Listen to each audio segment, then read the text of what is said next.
Dans le cadre de la Journée mondiale du livre et du droit d'auteur, l'association Lecture Vivante, en partenariat avec le mouvement Mali Valère, ont célébré cette journée en signe d'hommage à Salem Ould El Hadj, historien, traditionnaliste, chercheur. La conférence qui s'est tenue dans une ambiance émouvante tant par des personnes honorées que par des témoignages faits par ses amis, ses élèves.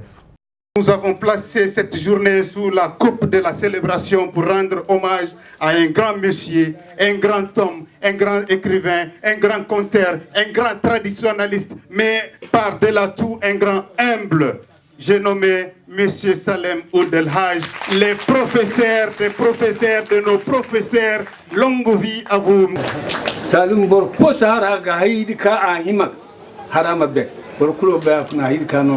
Qualifier Salem, je dirais que c'est la rosée du matin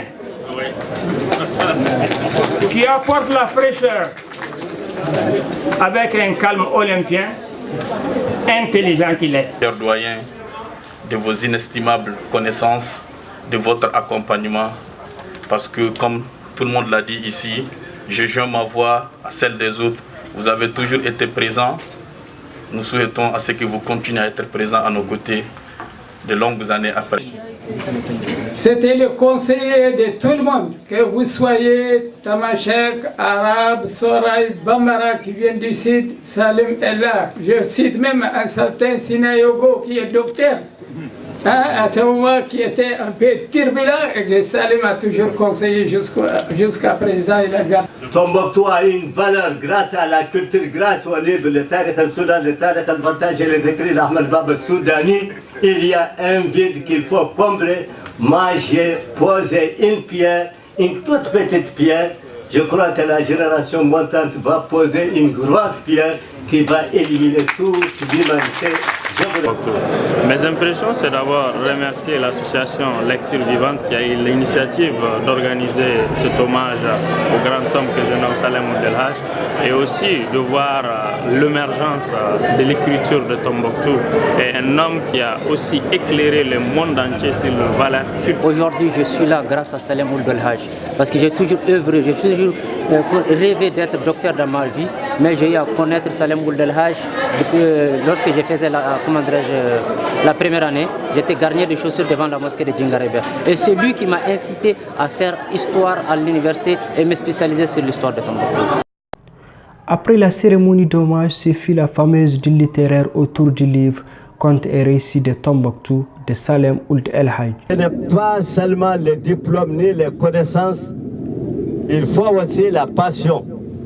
Parce que vous n'allez pas gagner de l'argent en écrivant.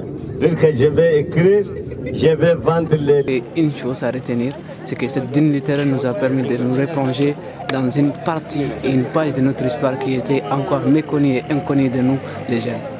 Et vraiment, ça nous a permis de savoir plein de choses qu'on ne connaissait pas de nos coutumes et de nos traditions ancestrales.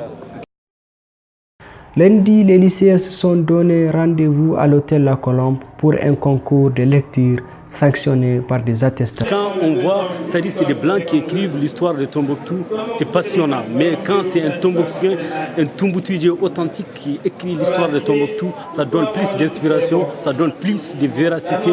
Et c'est ça qui a poussé Lecture Vivante et Mali Valère à rendre un hommage inédit à la bibliothèque vivante qui est Salem Ould El Hadj. L'hommage rendu à Salem Ould El Hadj était un hommage mérité parce que c'est un grand homme qui a su montrer les valeurs et la culture tombouctienne. Il est à féliciter, il est à encourager et il donne une voix aux jeunes, une voix que les jeunes doivent suivre. Nous avons encore ces monuments, continue de le dire, à côté de nous, notamment Salem Ould El Hadj et bien d'autres. Certains sont connus et d'autres pas encore. Cela dit que nous avons encore la chance de côtoyer ceux-là qui peuvent nous servir de bibliothèque. J'étais très ému. Je ne savais pas que mon seul nom, ma seule personne, pour ce que j'ai fait pour Tombouctou, pouvait mobiliser tant de personnes. Et vraiment, j'étais surpris. Je ne peux que remercier tous ceux qui étaient à l'Institut. Je ne peux que remercier tous ceux qui ont témoigné. C'est quelque chose que je n'oublierai jamais dans ma vie. Ça m'a marqué et ça m'a beaucoup marqué.